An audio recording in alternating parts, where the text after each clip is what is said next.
অবশেষে এলো সেই ঐতিহাসিক ঘোষণা যা পুরো বিশ্বের সমীকরণ বদলে দিয়েছে। ডোনাল্ড ট্রাম্প খোদ স্বীকার করে নিলেন যে ইরান এখন আর কেবল আঞ্চলিক শক্তি নয়, বরং একটি বৈশ্বিক সুপার পাওয়ার। গত কয়েকদিন ধরে ইরানের মিসাইলগুলো ইসরায়েলের উচ্চ পদস্থ কর্মকর্তাদের বাসভবন, সচিবালয়, এমনকি ১০০ ফিট গভীর বাংকারে গিয়ে নিখুঁতভাবে আঘাত হানছে। শোনা যাচ্ছে ইসরায়েলের প্রধানমন্ত্রী, অর্থমন্ত্রী এবং প্রতিরক্ষা মন্ত্রীর মতো গুরুত্বপূর্ণ ব্যক্তিরা এখন চরম ঝুঁকির মুখে। ট্রাম্পের মতে ইরানকে যদি এখনই থামানো না যায়, তবে মধ্যপ্রাচ্যের পুরো নিয়ন্ত্রণ তেহরানের হাতে চলে যাবে।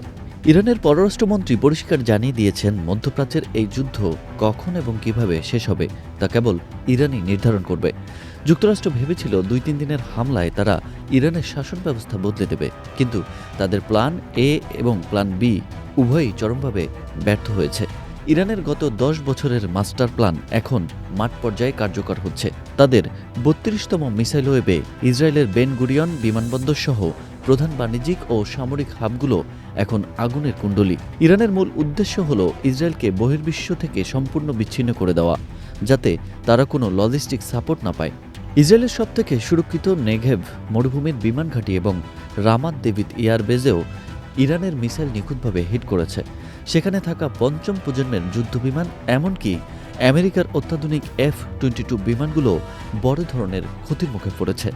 ভাইরাল হওয়া ভিডিওতে দেখা যাচ্ছে পাইলটরা বিমান থেকে দ্রুত নেমে নিরাপদ আশ্রয়ের দিকে ছুটছেন। ইসরায়েল সরকার মাত্র একজন নিহতের কথা স্বীকার করলেও সেখানকার বাস্তবতা একেবারেই ভিন্ন। বিল্ডিংগুলোর ধ্বংসস্তূপ দেখে এখন আর চেনার উপায় নেই যে সেখানে কোনো স্থাপনা ছিল।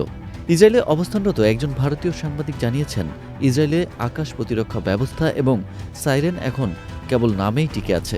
বেশিরভাগ সময় মিসাইল আশ্রে পড়ার পর সাইরেন বাজে। ১০০ ফিট গভীর যে বাংকারগুলোকে সবথেকে নিরাপদ মনে করা হতো, ইরানের মিসাইল সেই বাংকারগুলোকেও মাটির নিচে বিদীর্ণ করে দিয়েছে। স্থানীয়রা জানাচ্ছেন, একটি বড় বিল্ডিং যেখানে শত শত মানুষ থাকত, সেখানে হামলার পর এখন কাউকে জীবিত খুঁজে পাওয়া যাচ্ছে না। অথচ ইসরায়েল সরকার লজ্জাজনকভাবে দাবি করছে যে মাত্র ১৩ জন নিহত হয়েছে। কয়েক হাজার ভবনের ক্ষয়ক্ষতি এবং হাজার হাজার মানুষের হাহাকার এখন ইসরায়েলের প্রতিটি রাস্তায় দৃশ্যমান। ট্রাম্পের বক্তব্যে একটি বিষয় স্পষ্ট যে ইরানের হাজার হাজার মিসাইল এবং তাদের সক্রিয় উৎপাদন ব্যবস্থা পেন্টাগনের রাতের ঘুম কেড়ে নিয়েছে। মধ্যপ্রাচ্যের কোনো দেশের পক্ষেই এখন আর ইরানকে প্রতিহত করা সম্ভব নয়। যুক্তরাষ্ট্র এখন অন্ধের মতো কোনো সুনির্দিষ্ট পরিকল্পনা ছাড়াই হামলা করছে, যেখানে ইরানের প্রতিটি পদক্ষেপ অত্যন্ত সুপরিকল্পিত।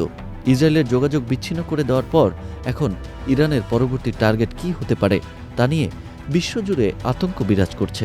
ইসরায়েলের দম্ভ আর আমেরিকার দাপট আজ ইরানের মিসাইলের নিচে ধুলোয় মিশে যাচ্ছে। ডোনাল্ড ট্রাম্পের এই ঐতিহাসিক স্বীকারোক্তি বলে দিচ্ছে যুদ্ধের মোড় কোন দিকে। ইরান কি সত্যি এখন বিশ্ব ব্যবস্থার নতুন সুপার পাওয়ার?